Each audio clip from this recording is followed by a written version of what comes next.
In 2004, Bungie gave us the amazing sequel, Halo 2, and just 3 years later, we got the incredible end cap to the original Halo trilogy with Halo 3, but what exactly changed over those 3 years?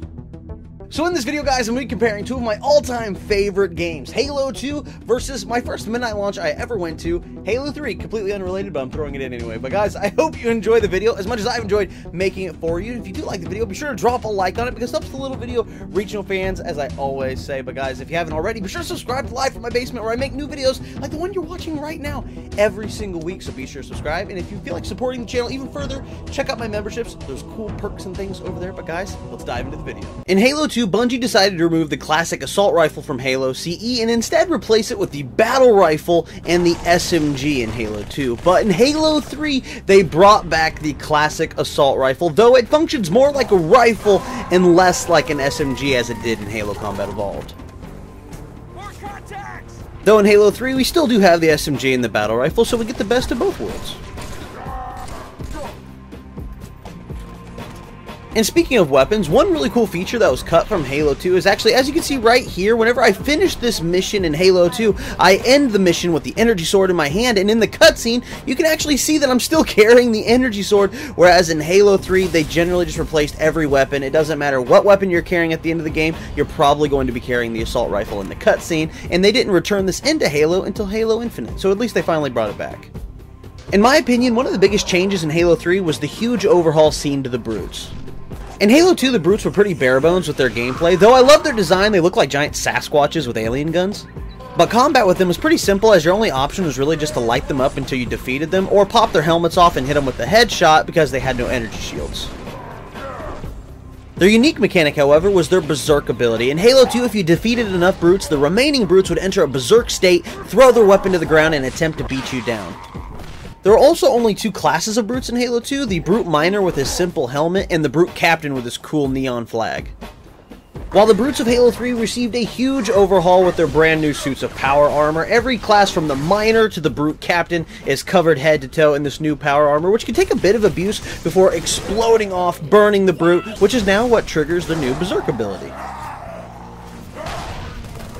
With new classes equipped with everything from active camouflage to jetpacks, and not to mention the Brute Chieftain with his gravity hammer, the Brutes of Halo 3 show that they can take the spotlight once held from the elites in previous Halo games and make it their own. The Brute's weapons would also see a huge overhaul from Halo 2 to Halo 3, with the Halo 2 Brute Shot returning in Halo 3, but the Red Brute Plasma Rifle being cut completely and instead replaced with the Spiker Rifle. The Spiker Rifle is a fully automatic brutish weapon that shoots red hot metal spikes into targets and is also equipped with a bayonet similar to that seen on the Brute Shot.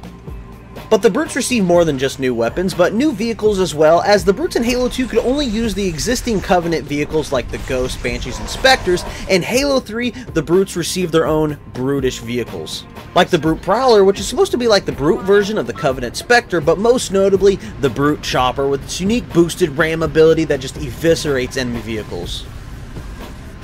And speaking of vehicles, one of my favorite improvements from Halo 2 to Halo 3 is the overhaul scene to Scarab battles. In Halo 2, the Scarab battle was pretty linear and played out pretty much the same way every single time, whereas in Halo 3, the Scarab could navigate the Halo sandbox and also had its own AI. These Scarab battles in Halo 3 had so much more replayability, and I'm so ashamed that they never returned in future Halo games, but I gotta say, the explosion still looks sick all these years later.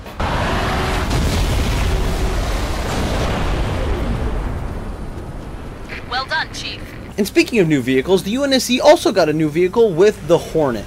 The Hornet is equipped with both machine guns and missile pods, and also has the ability to have a passenger on each wing. The addition of the Hornet is the first pilotable UNSC flying vehicle in the franchise. The Grunts also saw a few changes from Halo 2 to Halo 3, one of them being the methane tanks on their backs. Whenever you would melee them in Halo 3, they would actually explode off, whereas this did not happen at all in Halo 2. But by far the biggest addition to the Grunts in Halo 3 was the addition of the Suicide Grunt, which has been plaguing the Halo sandbox ever since.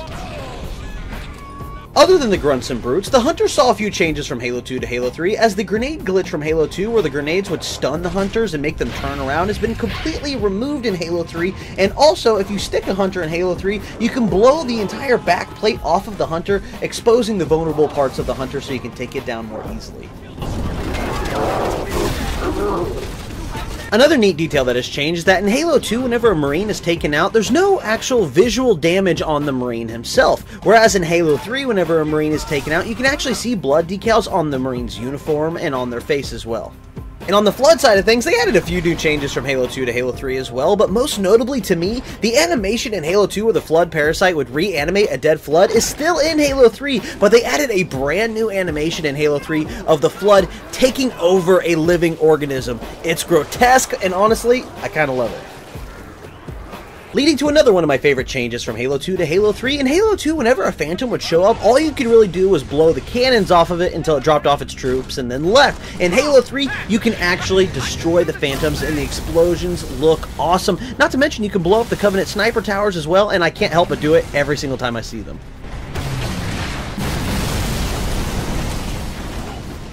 Moving on now to the grenade changes between Halo 2 and Halo 3. In Halo 2, you still have the classic frag grenade and plasma grenade, and just like I mentioned in my previous video, the plasma grenade in Halo 2 was when they added the lightning arc effect to the plasma grenade, and in Halo 3, they still have this lightning arc effect, but it looks so much cooler as the lightning like arcs and spins around the grenade's explosion. Halo 3 also added 2 new grenades to the Halo sandbox, those being the Brutus Spike Grenade, which by the way is my favorite grenade in Halo, and the Flame Grenade.